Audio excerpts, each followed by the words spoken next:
ဒါသပင်ဒီပွဲလူမျိုးချွာချွာစီတို့သာညမစဲဒီကုတကူလာလောကကြီးမှာပျော်တယ်ဗျအတားဝဲမှာဆုံးတွေ့ရဘုကောင်းကြီးမှာချေနေလားဗမီတွင်မှာမောင်နေနမနေနေလားရွှေနေမြပြောမကုန်ရှိဘဝကြုံမမလာလာပပနာကမမကိုရိုင်းက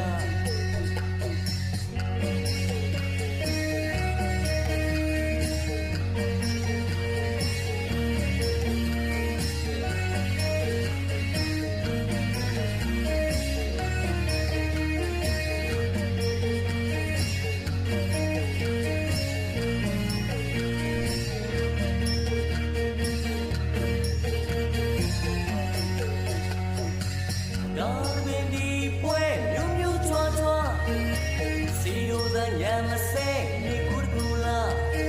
လောကကြီးမှာပြောလေဗျအတားဝဲမှာဆုံးတွေ့ရဘုကောင်း